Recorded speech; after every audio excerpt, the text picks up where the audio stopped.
Mike has been in the fitness world for a really long time.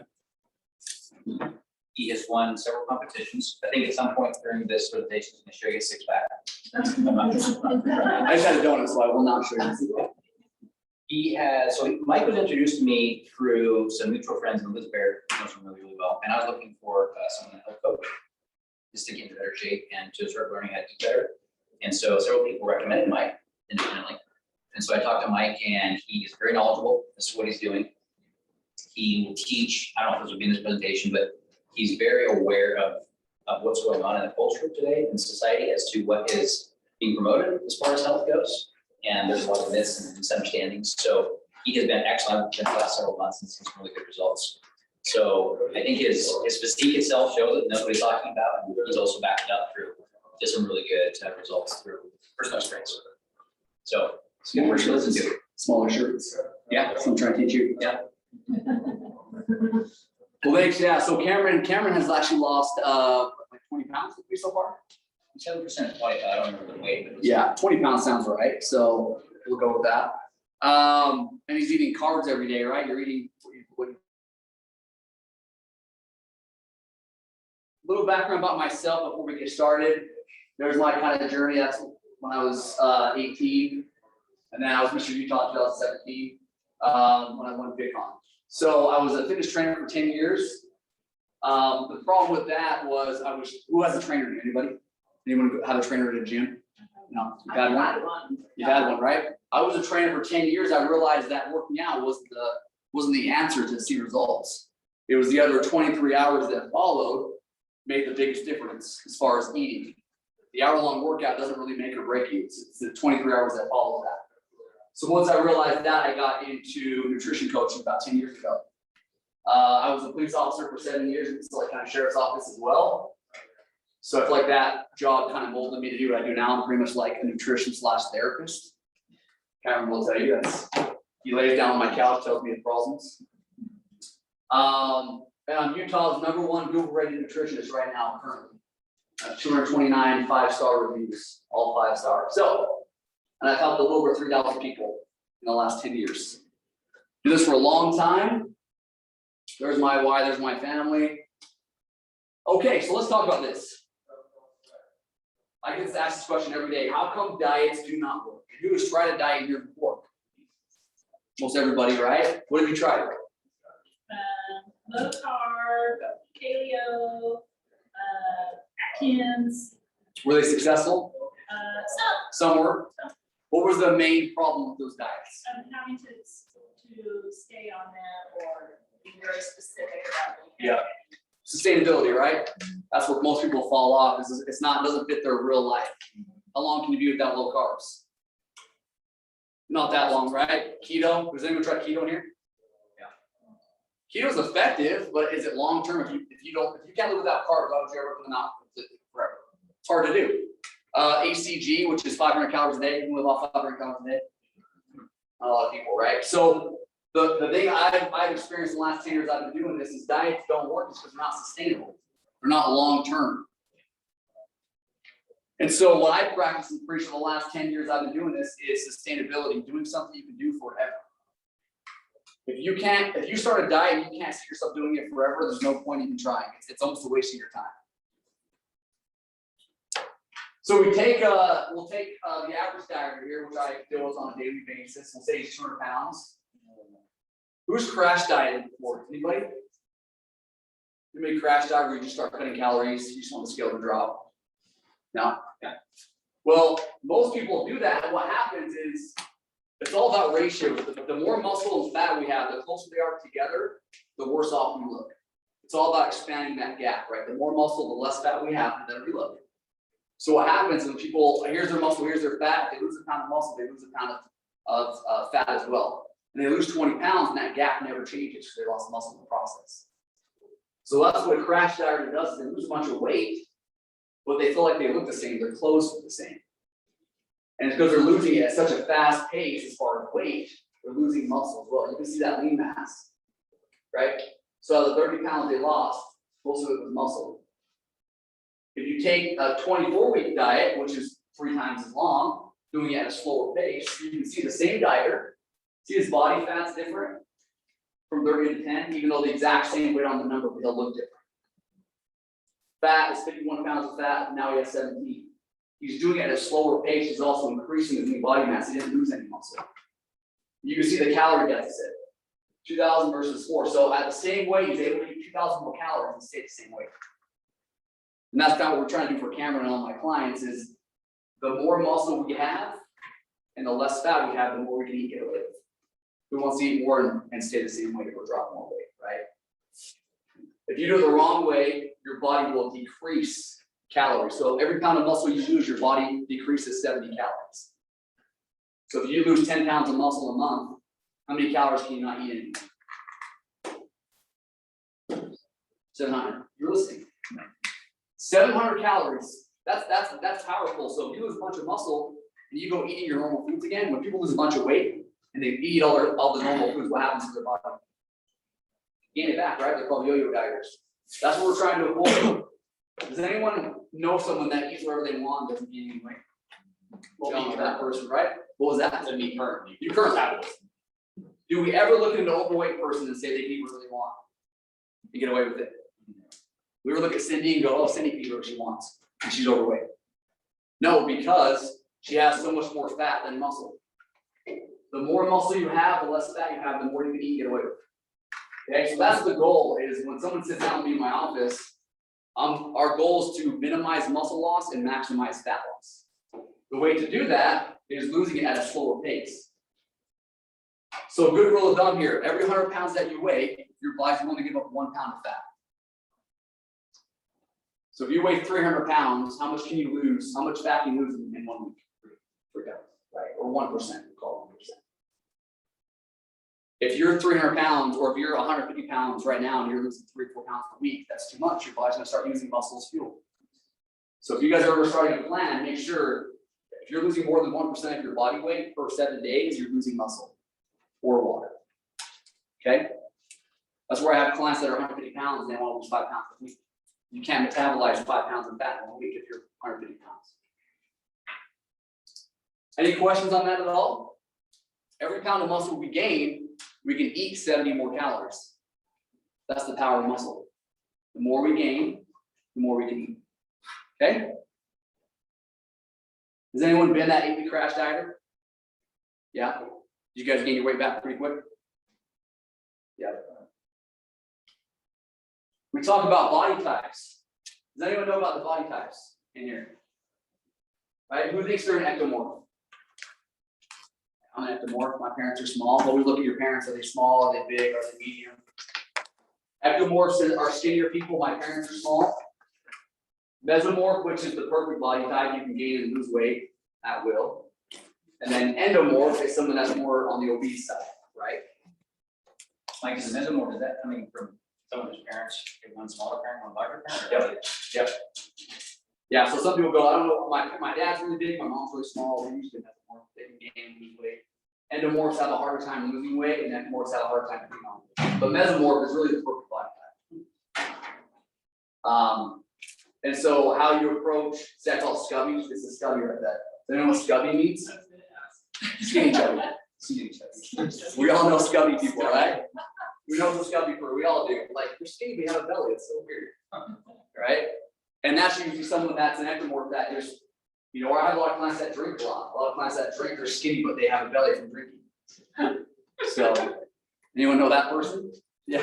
I am. Are you scubby? All right. You drink a lot, okay. Yeah. So yeah, with those body types, and I take that into account when I'm designing a meal plan, when I'm getting somebody ready to look better. 3 components for fat loss and muscle building. This is what I learned really early on. I was a trainer at 24-hour fitness for almost 10 years when I was a cop. I was costing me money, so I had to get another job.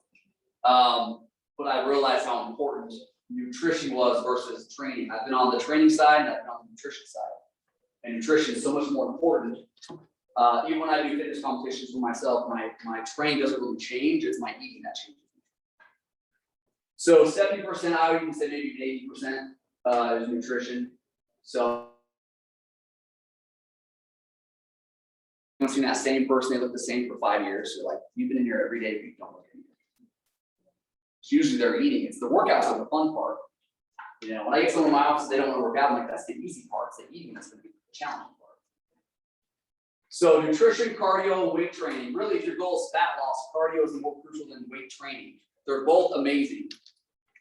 But if you only have a half an hour, I would always rather do cardio if our goal is strictly fat loss. But they're both amazing to get down correct. That's why the percentage are even.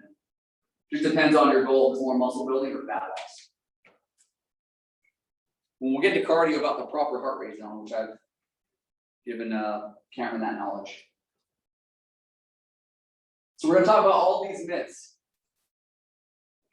The less I eat, the more fat loss I have.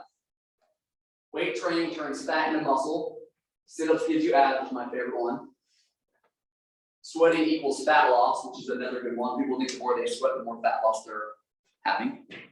Right? They sit in a sauna, they think their sweat's just like falling out. Wish that was the case. Eating at night makes you fat. And calorie counting is effective. Which one of those have you heard the most? Anybody? Shout them out. Eating at night makes you fat, yeah, that's the one. Calorie counting. Calorie counting, yeah. But calorie counting for sure. So we kind of jump into those. The less I eat, the more fat loss I will have. Why is that wrong? You should have a click right, kind of like pop them up. The less you eat, we have all heard this, right? Calories in versus calories out, right? The less you eat, what happens if you start eating 500 calories a day? You lose weight? Yeah, for sure. Then your body will adapt 2 weeks in, and then what will happen after that? Starvation mode. Your metabolic rate drops, your muscle starts being effective, you become foggy. But also, once your body adapts, then what do? Well, then you cut to 350, right? And you'll start losing weight again. Just like, where does it end, right? Versus my method of 10 years of experience, I started increasing calories, increase that metabolic rate, right? Some people that are losing weight, I give them more calories.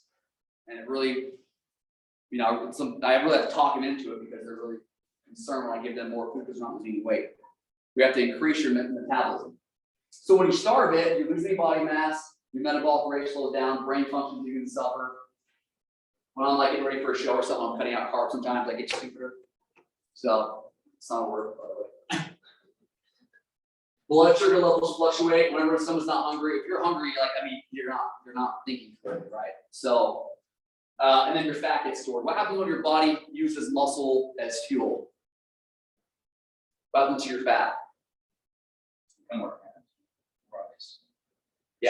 Yeah, your body will store fat and burn through. Your body doesn't care about your muscle. It burn through your muscle as energy, and it will store your fat to survive. It thinks you're starving, right? It thinks you're on a deserted island, so it doesn't know it has to preserve fat and burn through muscle. So that's why that's one of the myths that is just not right. And you should be eating more food, the proper type of calories, and we can get into that. This one's good. Weight training turns fat into muscle. Anyone heard this one before? All right. There are 2 different tissues. Your fat is this soft layer, and your muscle is this hard layer. So if you just build more muscle when you have fat covering it, what does that look like? Powerlifting, right? I call them fat buff, right? And some people want to look like that, and that's fine. But if you're trying to put on muscle and you still have fat covering, you're just going to expand your muscle tissue, but there's still a layer of fat covering. So you can't transform fat tissue to muscle. The reason that muscle mass and fat are 2 different types of tissue. Muscle is active tissue that burns calories around the clock, even as you sleep, kind of like an engine running in neutral.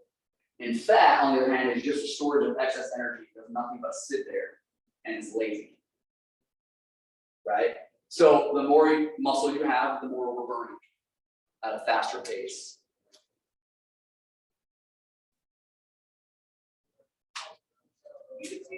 Sit-ups will give you abs. You ever heard this one before? It's a good one. I was a trainer for 10 years.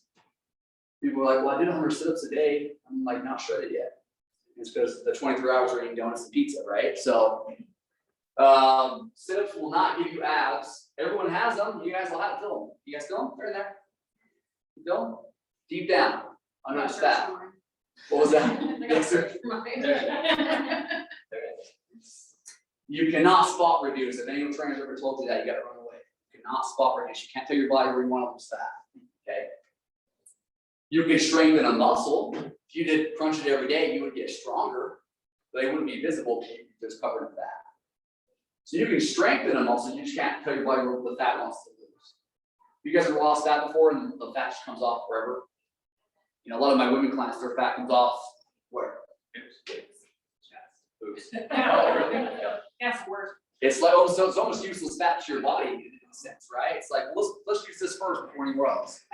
So all of my female clients are like, I'm losing my boobs, oh no. You know, but they can't control that. So, Great nurse. yeah. So proper nutrition and proper cardio is the only way those abs will start coming through. This is something that people don't understand. They don't realize that they're cutting calories, they're overtraining. Now, when they get with me, with like Cameron here, I gave him more food, told him not to work out as hard. He starts seeing results. Abs are made in the kitchen. I got a big picture in my office that says that. Sweating doesn't equal fat loss. The more we sweat does not equal more fat loss. And why is that? Anybody know why? You're just losing water. Yeah. Fat doesn't cut the floor out here. Wouldn't that be great? We'd all be so shredded. Yeah, so when you sweat, you're really losing just salt, right? And so when you're sweating, that's why I see people in the gym every day. Unfortunately, they're busting their butts and they're not getting rewarded the benefits, right? I see an overweight person running on a treadmill, and yeah, he's getting good workout in, but his goal is fat loss. You're not burning any fat. His heart rate's too high, and we'll kind of get into that. As far as where your heart rate zone should be for fat loss, I mean, you guys will be surprised how low it has to be to actually burn fat. Some people maybe already know this. So the solution of salt is released by sweating glands, right? We want to work smarter than harder to lose fat, and that's where, again, most people that will hire me are overtraining, underfeeding, they're frustrated, they're not losing any weight, they're cutting out carbs around 500 calories a day. They're just doing it completely the opposite. We're brainwashed as a society to hear of the wrong things. Mike, is there any truth then to some of those? I know it's not the sweating equals the fat loss, but some of those dry saunas where they have those specific foods on you can get. I've heard that in certain ways those are helpful to lose fat. Is there any truth in that? Oh, okay. No. Yes, sir. What can happen with a lot of sweat is with a dramatic loss of body water, the tissue between your skin and wherever muscle is gets decreased. You're essentially dehydrating yourself, right? But that's not like a healthy form of weight loss. It's just body water loss. Sure. So like right before you go on stage, a lot of times people going on stage will be like a day or a day and a half dehydrated, depending on how they go on stage. And that causes that look to look a lot tighter. But it's not the look we're going after here as much as the foundational health of what we're after. So, I mean, as soon as you walk out of the sauna, if you were in there for half a day, you come out looking a tiny bit more shredded, which you won't unless you're already shredded. Yeah. Let's just say. Yeah. If you're looking a tiny bit more shredded when you come out, the first thing you should do is drink a lot of water to get your body water back, so that you're healthy walking around, and then you're gonna lose whatever you gain. So. And when I get on stage, I'm going sometimes 2 days without water. Yeah. Just to suck up I'm basically eating more carbs, weird as it sounds, and having less water. So it'll fill you up more without having extra fat. It's a trick that we'll use before you get on stage. So you're actually increasing carbohydrates the night before the show. We'll go to IHOP and we'll eat a bunch of junk. And all those carbs fill you up without any water, so you don't actually look water retention. And it's very unhealthy. I mean, after a show, we're so depleted and we look healthy, but we're not. So, and that's why a lot of my clients don't do shows. That's good. That's really fun. So we talk about cardio, and I talk about this every day. I tell someone, go to Google, type in fat loss cardio charts.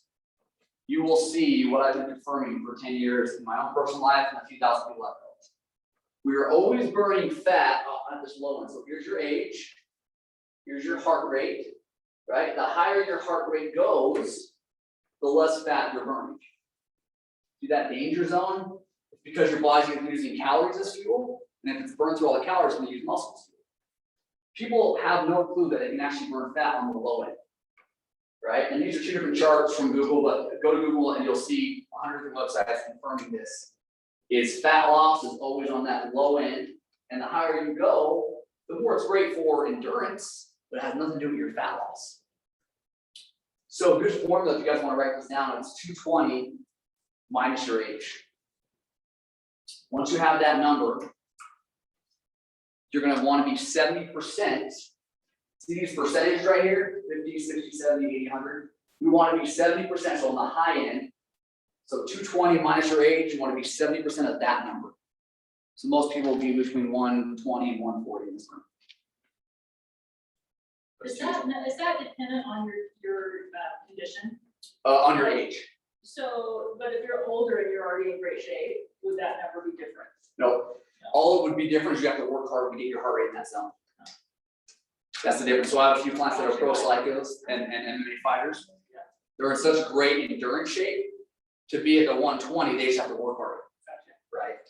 Because the resting heart rate is so low. So, and some clients will get in that heart rate just walking up the stairs to my office. Mike, it's 220 minus your age, 70% of that, right? You and usually scummy people are, they get, fly out of breath right now, right? Yeah. You're like, yeah, So yeah, and it's funny, even with Cameron here, he has to work harder. His heart rate number didn't change. Every year you get older, it goes down 1 point, right? So if it's 120, next year you turn another 8, now it's 119. But Cameron has to work harder to be in the same zone as he did on day 1, correct? Because you're getting in better shape. Does that make sense, everybody? So if you're trying to burn fat, there's 2 components for fat loss. Number 1 is heart rate zone. It's crucial. Yes, sir. So I have high blood pressure, which means I also have a high Heart rate. Yeah. Using your numbers here, I can get the fat loss just sitting here. I don't have to do anything. What's the heart rate? 125? Well, doing your calculation, it's 114.8. 114. You're at 114.8 sitting here right now? Well, No, I'm that's usually about 110 when I'm in the doctor's office. Yeah. So to burn fat for you, just walking on a treadmill at a free speed, you might be burning fat. Seriously. Yep. he's got to actually walk. So I can lift the remote up and down. That's the problem. Yeah. You gotta do it for 30 minutes though. So Okay. you're gonna get buff and that right arm's gonna be so shredded. That's crazy. Yeah. You gotta have balance. So a couple of things in response to that. One, the measurements you get at the doctor's office for blood pressure are often elevated because you just got there. You're nervous about what your numbers So are gonna be. I've had high blood pressure. Oh, I understand you have high blood pressure, but we're just saying it's gonna be up like five from what it would actually be from your actual resting heart rate. Right, yeah. they Resting always heart do rate is you sitting there for 5 minutes and then you take a measurement, right? Whereas here at the doctor's office, you count on it being like 5 points higher because you walk in, you sit down, you're nervous, whatever, right? But you sitting there is burning fat. And the more muscle you have, to the point he was saying, the more effective that is. But the reason that fat burning happens at such a low end of the scale is because fat is what your body will use for energy when your body knows that it can do what it's currently doing for a sustained amount of time. Does that make sense? Mm-hmm. So you sitting there requires postural muscles, requires several other things to be firing in order for you to be, you're burning calories sitting there. We all, right? And if it's sustainable more easily, then it's more toward the end of the range where you're burning fat. Yeah. That can be a tricky thing, but to look at and be like, that doesn't make sense, because I can't just sit all day. I think I can sit and eat popcorn and chips all day, and I'm burning fat. You guys didn't always bring an assistant, did you? It's my assistant. Yeah. It's my assistant right here. So yeah, I come from the same world, and I'm totally validating everything you said. Yeah. 100%. So heart rate zone obviously is number 1, but number 2, and that's where some people, when I say the word cardio, they cringe because they think I'm gonna make them run, right? And when they actually find out that they just have to walk to burn fat, I'm the most lazy in shape person you'll ever meet because I walk on a treadmill, I just watch a movie. It's very simple. The other component though to heart rate zone is timing of the day, right? Your body will use fat as energy, staying in this heart rate zone, but if there's ever calories to burn first, it's gonna burn that before touching your fat. Your body does not want to burn your fat. It wants to either burn calories or muscle. So, timing of the day is crucial. When are we typically fasting? Morning for sure, right? And what's the other times of the day you're fasting?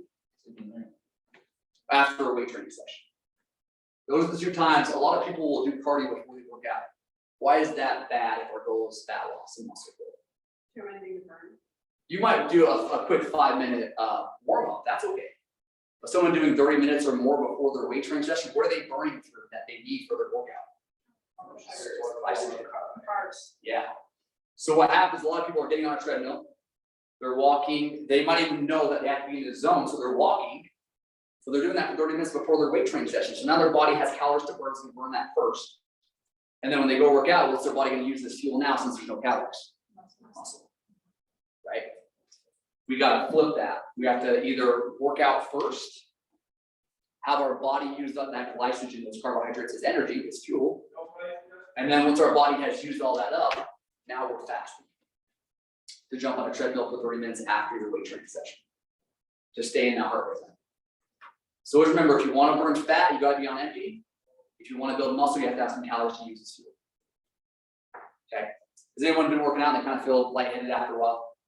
Right, we've all been there. It's because your body's, it's almost like a warning system. Your body's used through all the glycogen, all the calories it can. And now, as you continue to work out without any more extra fuel, now you're getting lightheaded. It's almost like a warning system. So if I ever feel that way, I'll just jump on a treadmill after that. I'll walk in my heart rate zone to burn fat. So either in the morning, if you can't get that done in the morning, afterwards. Makes sense? 30 minutes is minimum, max is 1 hour. Your body does have a cutoff. Even if you're in your heart rate zone and you're fasting, you can't do cardio for 4 hours straight without starting with muscle, right? You're overexerting your body. So that's going to be crucial for success. 30 minutes to 60 minutes first thing in the morning or afterwards. Questions on that at all? Is anyone doing it the wrong way before this? Yeah. What was that? I said, I just recently started singing trainer and I was doing all this wrong. Were you? What does your trainer look like? Is he fit? She's fit. She's fit? Oh, and she's saying that she was doing it all wrong until she started working with the trainer. Oh, until you, oh, got it, that's awesome. Yeah, it's just about knowledge, right? I mean, it's just, right? So I know Bledsoe House, that's where you guys come into play, right? So it's all about just learning, knowledge is crucial for success. Hi, I just wanted to let you know we have another class in here at 1. perfect, What was that? This is MLS, we don't care about that. I have. sweet, all right, what is it? It's Something about. yeah, it's all. Some realtor stuff, we don't need Cool. that. All right, It's not very. well, I was late, so that's my fault, so. Again, more charts, right? Fat burning, you can see that low end, the higher you go, 0 fat loss, right? And some clients that will hire me, their goal is to be fighters or cyclists or marathon runners. And they need to train at a higher pace to build more endurance, but at the same time, you ever see what 5 pounds of fat looks like? I have it on my desk. If we can lose 5 pounds of fat or lose a few of those, 20 pounds of fat, you're gonna be a better runner, right? You're gonna be a better fighter, a better cyclist. So training at that low end is usually beneficial if your goal is to have more endurance. So you got a mix, same with HIIT training. Yeah, so if you started today and you're focused completely on fat burning, right? And then you kind of bump up this chart and you're working more of those hard maximum zones. Is your body gonna maintain what you've already done, or are you gonna see that fat coming back? You might see the fat coming back because you're burning through muscle. Okay. And then your body will start Yeah, shrinking. so it's not like you have to kind of have that balance between both, right? I mean, balance is always good, but if you start training at that higher pace, you will start probably losing muscle. Right. Or, so now, if I'm gonna go, I do a lot of MMA fighting and I get punched in the face when I get beat up, but when I go to those classes, I make sure I'm gonna be a higher heart rate than this low end. Right. So knowing that, when I'm going to train, I'm making sure my body has calories to burn as fuel. I'm not going to that class on that stomach because I know my heart rate's gonna be higher than the fat loss. Okay. Does that make sense? So if you guys are gonna be running, someone says, I just wanna run, that's fine. Right? If you wanna run and jog for mental, whatever you wanna do, make sure your body has calories to burn so it doesn't use your muscle as fuel. So, And I go sort of together, like, hey, me and my husband, we go for, jogs or we go on bikes. Just make sure your body has some calories to burn in the form of carbohydrates. Always remember, carbs are crucial before you work out for fuel, and protein's crucial for for recovery, right? That's why having, a chicken breast before workout is fine, but even better would be some brown rice and some chicken, right? Or some fruit to give your body some energy. Here's the formula there. This is a good one. Eating at night makes you fat. Why is this wrong? What actually, let me rephrase that. Why could this actually be true? It's saying you're storing more of that food when you're sleeping, it's not burning through it. Eating at night could make you fat if we're having cheeseburgers before bed, correct? Yeah. We have done for donuts before bed, which I did last night. So, I was gonna bring it down and I just. And you're I had fat, my look. lunch. Yeah. But if you do eat really late at night and there's the wrong type of calorie, you will gain fat. I mean, that is just, if you have a donut at noon right now, or have a donut at 10 o'clock at night, your body, timing is crucial for fat loss, right? If I have a donut and go use that as fuel, utilize those calories as fuel, it's not as detrimental to my fat as if you have a donut at 10 o'clock at night. So there is a difference. There's timing, there's all about balance. But eating at night will not make you fat if you eat the right stuff. So it all depends on how much you're eating. Plus how active you are, what your burning ratio is. But snacks at night, to all my clients, what do you eat before bed, dude? Cottage cheese. Cottage cheese, string cheese, right? Anything dairy. Now, has anyone heard of whey protein? Yeah. Has anyone heard of casein protein? Yep. What's casein protein? Slow burning. Sorry, cheating. Oh, you already know. What do you say? He didn't say anything, but what's casein protein? Different kind of. It's like whey, but different. Yeah, that's right. Yeah. It's like whey, but different. Yeah. Casein protein, slow digesting. Right? Whey protein's fast digesting, so you want that right after workout when your body needs recovery. Casein protein, slow digesting, is found in dairy. So cottage cheese, yogurt, string cheese, that's time release protein. So you want that before bed, so your body has some. It's almost like a protein drip. Well, lots of milk and Oreos. Yes, Oreos. Yeah. That is my business. But you have to do 300 reps of each arm with the Well, there were remote. those. If you want the Oreos. So usually when I say dairy, it's like, ice cream, right? Yeah, for sure. So, but yes, you can eat before bed. This is for people, don't eat past a certain time, don't eat past 7, but you're like, what if I go to bed at 1? I can't eat for 6 hours. So it's all about, we want to limit the time your body's fasting. So if you eat at 7 o'clock and you cut it off because that's what you've heard, you don't wake up till 7, that's 12 hours without any food. That's bad. We want to limit that time frame. Okay? Questions on that at all? Talk about casein protein.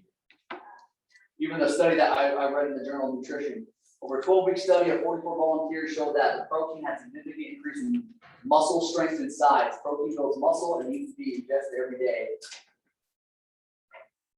So the study found that people were taking casein protein versus nothing. Counting calories always works. Why is that wrong? It's the type of calories that you consume. Yeah, 1,200 calories of Betos and 1,200 calories of chicken are two different things, right? Betos are really good at 2 a.m. Yeah. And you feel like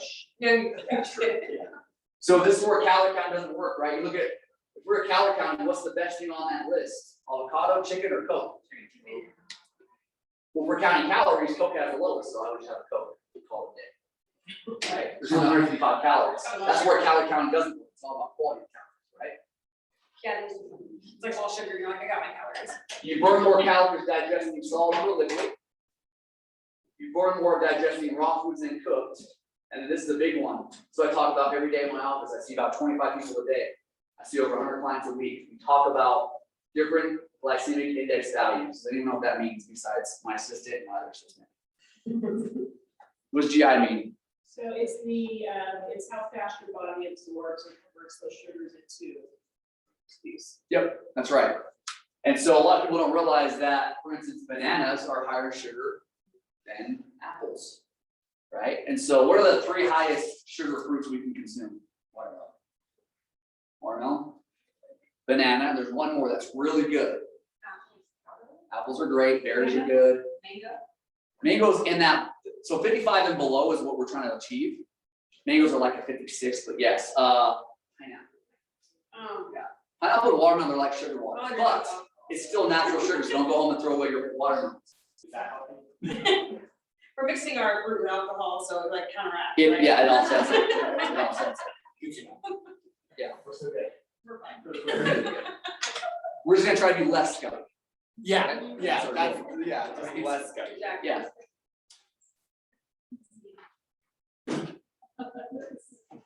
Also, things that can affect the GI, the more ripe a fruit is, the higher the GI value. That's why raisins and a lot of dried fruit are not the best for you, because they're higher in sugar, the more ripe it is.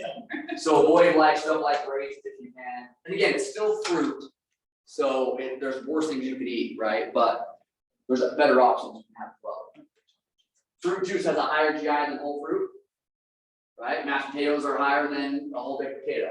The more you break something down, who does juicing in here? Anybody does like the juicing or makes the smoothies? The smoothies are great. I love smoothies. Yeah, smoothies are awesome. But you're not getting what we call the thermogenic value of food. So if you took all those fruits and veggies and threw them in a blender and broke them down, and if you're drinking them, your body doesn't have to work to digest it. Versus if you ate all those fruits and veggies, your body would actually have to work to break those calories down. Yeah. That makes sense? It's like pouring it down your disposal and turning your disposal on, doesn't have to work hard to break it down. But if you throw all those fruits in there and you have to turn your disposal on, it's gonna take some time to churn it. So the more calories we're burning digesting food, the better. So the more whole foods we can consume, the better off and the better thermogenic we will be as far as burning calories. There's kind of some high and low, right? We want high. We don't want high. Being high here is not good. Okay. Sometimes it's not good, but being high right here is not good. Okay. You have blueberries? That's under 55, right? Yep, any berry. All my friends All are- berries. You know, even white rice is really effective for fat loss. Cherries are the lowest glycemic fruit on the planet, they're 22, which is interesting because they're kind of sweet, so, but, I have one question. yes. What's the difference between like fresh cherries versus like frozen cherries? Well, frozen, sometimes you have to add preservatives to keep it fresh longer. And you know how long it's been frozen for. Yeah. Those are the only things but I mean, it's not gonna make a huge difference if you're I do frozen fruit in my smoothies. I do frozen cherries in my yogurt. Okay, yeah, So, yeah, it's not a big difference. okay. It's not enough to matter, really. I mean, I always say fresh is always better than frozen anything. But it's not gonna make or break you, you know. You came in and only lost a pound, I say, it's because you had frozen cherries, huh? I knew it. You had fresh, you would have lost 2 pounds. Yeah, no, that's a great question though. Where did white rice fall on that? White rice is probably like 50, like jasmine rice. But I mean, I eat jasmine rice before competitions. You know, it's if you're consuming food every 3 hours, well, that's the goal, to keep your blood sugar level stabilized, keeps your cravings down. Cameron's eating 6 times a day. He's eating carbs throughout the day. He's got a well balance of macros. If I'm consuming every 3 hours, white rice is just as good as brown rice. But the more fiber something has, the better it is for you. Food labels. What I really care about the most, do you guys know how to read food labels by chance? What are we looking for? We're looking for cereals, breads, and crackers. Those contain carbs. What are we looking for when we look at the label? Sugar. Sugar, what else? Trans fat. Nope. Fiber. Nope. Fiber, yes. We're so concerned to look at calories and carbs versus quality of calories and carbs. That's more crucial. A good rule of thumb, that's why fiber and sugar are right next to each other on every label. Has to have more fiber than sugar, right? And then we talk about net carbs as well. So there's 43 grams of carbs, 6 grams of fiber, now it's 37 grams of net carbs. But fiber to sugar is more important than calories. Right here, key example, Triscuits. And I put my clients on Triscuits, I love them. Stay away from wheat thins. What? Wheat thins. You said what? Wheat thins. I have like 3 boxes in my pantry now. Scubby, bro, get rid of them. Scubby out. Scubby out. So we look at Triscuits. Now, if we're going off calories, well, and carbs, The 120 calories is way more appealing than 130, has 1 more gram less of carbs. But what am I really looking at here? There's a few things, fiber, sugar.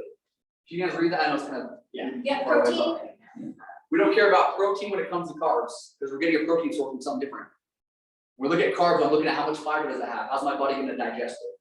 The more fiber it has, the slower your body digests it. Okay, the more sustained energy you guys have. So you do 21 minus 4. So say 4 in this one and 3 in that one. So really 130 calorie box is better for you than 120 calorie box. And you actually get 1 more cracker. But what I care about the most, what else is bad on this label? In this region right here. Ingredients. Look at that versus this. It's all about what we put in our body. The more ingredients we have, the worse it is for us. Okay? So this has whole grain wheat, oil, and some sea salt. That's it. Look at the one over here. Yeah, what's on it? See that extra stuff? No. Crap. Just more junk. The more ingredients it has, the more salt. What about the low fat ones? Do they have a bunch of garbage in them too? Low fat, what? Triscuits. Triscuits? No, they're good. Okay. They're good. Because you can see here on the calories, the fat's the exact same, 4.5. But we care about carbs. When you guys go home, read your labels on your bread, on your crackers, on your cereal. More fiber than sugar. There's only about 6 cereals in the whole aisle that match up to that. 6. You guys see the cereal aisle? It's pretty crazy. Yes, sir. Slightly different area, but how do you reconcile all of this that you're teaching, which I love, by the way, to somebody who's diabetic? So my program was designed for diabetics. It's the whole concept is keeping your blood sugar level stabilized. Right. No high, no low. And so that's where thermogenic food combination comes into play. Protein, carbs, fats with every meal, right? And that's where a lot of Americans fail. They have too many carbs, right? Breakfast is oats and It's good. yeah, right? Exactly. And so, I mean, he's probably eating 150 grams of carbs a day, losing fat, but it's all about balance. It's all about putting proper macros together with it, like a protein source. So a lot of clients are like, well, I'm eating oats and fruit for the morning. And that's a great meal, but it's all carbs. Where's your protein to balance that out? Where's your fats? Right? We throw in some egg whites and egg yolk.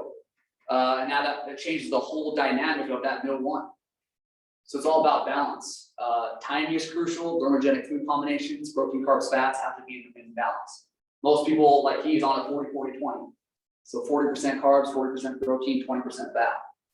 The average American is on 65% fat. That's why they're not losing weight. They're scummy. Yes.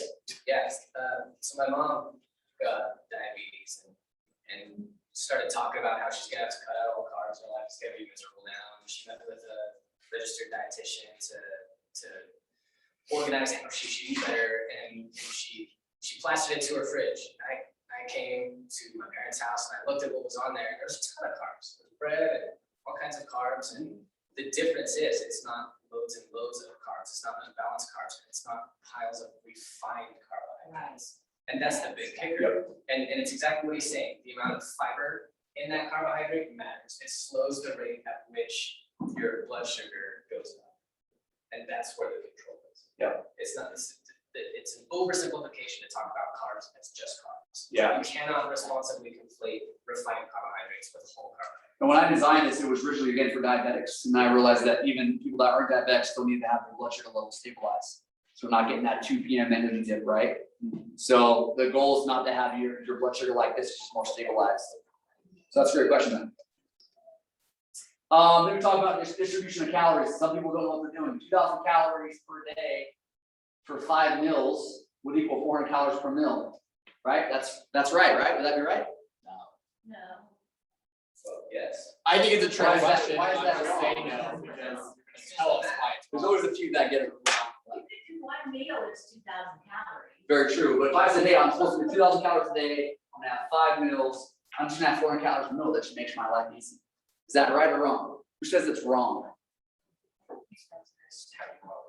It depends on the person. True, as well. I mean, I'm not gonna be eating 5 meals a day, so just love my own. Ooh, you're wrong, you said yes. Why would that be wrong? If I have 400 calories per meal, why is that bad? Anyone know why?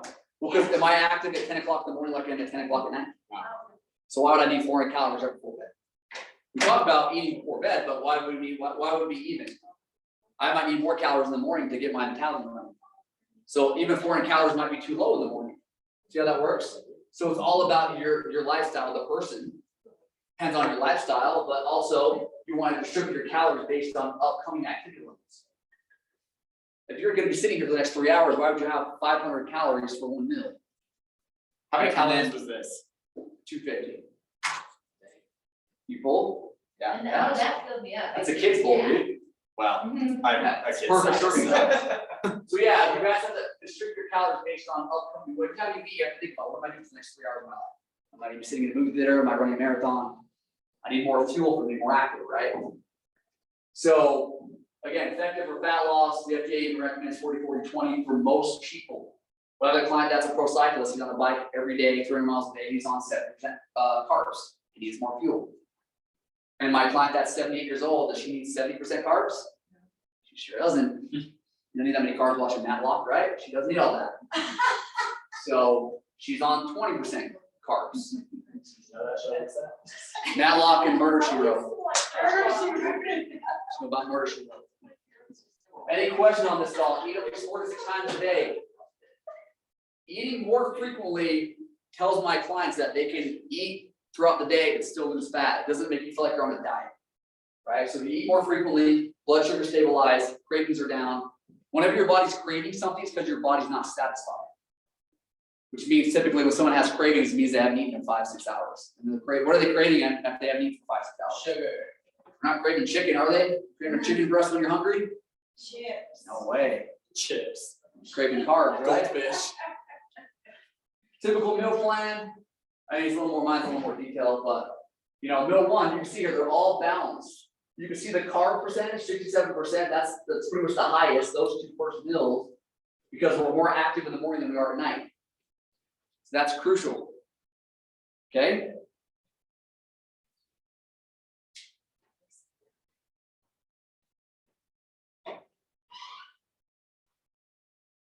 You see before and afters here. These are all in 10 days, by the way. Just kidding. Who wants to sign up? 10 days. I do that in 15 minutes. Yeah. So the guy on the right, he's lifting his remote, but he's doing it 300 reps. Yeah. These are I got to update. These are probably like 2-3 years old. But They came back for fat by now, so. yeah, usually they'll call me a year later and come back. So they need me forever. That guy on the right, dude, Nate, he was about to legit almost die. That fish on the left. It took us 2 years. He lost almost 200 pounds. But his doctor's like, dude, you're gonna die if you don't do something right away. So.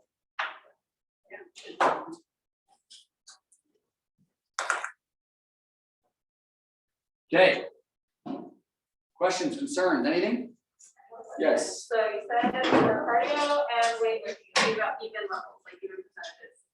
So what would you count dance? Because I'm a dancer. Dance is awesome, but you're not a continuous pace for Yeah. your low, so it's more like a high intensity interval training. Yeah, I wouldn't count that as fat loss cardio. okay.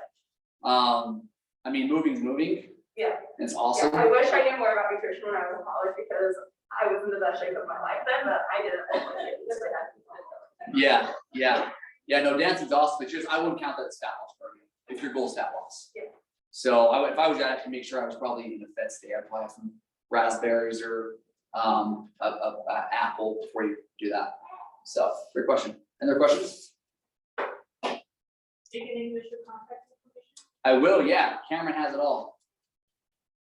Right? That's a lot of pressure for Cameron. Yeah, it is. It is. I'm paying him though, so he better. Yes, I usually. If we stop by Cameron's office, talk about nutrition, we won't get Oh, you will. Just don't tell them happy birthday. I told everybody 3 times. Every time he talks about nutrition, he doesn't need pizza, so I can't talk about it. Did you wish him happy birthday last week? Cameron, Yeah. my birthday was yesterday. It was? Yeah. Happy birthday. I like it. Happy birthday. How old did I turn is the question? nice. Be nice. 37. 21. Believe it? I turned 21 on my last birthday too. I'll bring this back. If you guys want to contact me, my house is in Bluffdale, it's just right off Redwood Road and Bangor. I know it's like miles away from here, but it's actually really easy to get to. I take your body fat, kind of break down your pounds of fat, how much muscle to fat you have. We kind of go over your goals, what's going to work for you, what's not. I personalize each meal plan and workout to your life. So I've done it for 10 years. I've helped a little over 3,000 people. As the kids say, Google me. You can Google me and see. Read my reviews on Google. I have 229. Mike, why don't you bring your number and email? Good idea. So you're smart. Thank you. Sorry, get out of your hair. You're fine. I was late. I brought food. Did you bring food too? I do not bring food, Oh. so therefore, you get to go into my time. I appreciate you. You're I'm so sorry. fine. You're totally understand.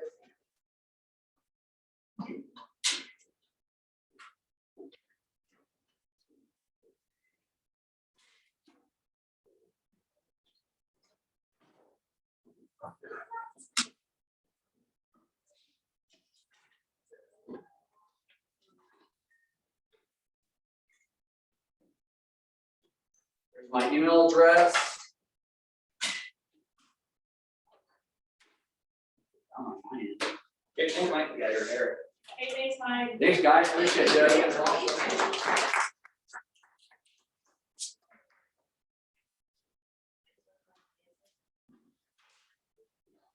Well, we're just gonna talk software for those of you that are sticking around, so not nearly as exciting or interesting, but I'm gonna get set up here. Yes, please. I think this should be that should be good. Okay. And you're Melody, right? Molly. Melody is Melody and Molly from the board, MLS. from the MLS, come to teach us how to do CMAs, how to use the software and the tools, so that when you're pulling property values, you are good. Thank you for waiting. Yes, thank you, we appreciate Of it. course, yeah. We don't mind at all. Let's see. Sure. I do, it's just not switching over at all. Oh, yes. Thanks, Camille. Oh, perfect. Learn a lot.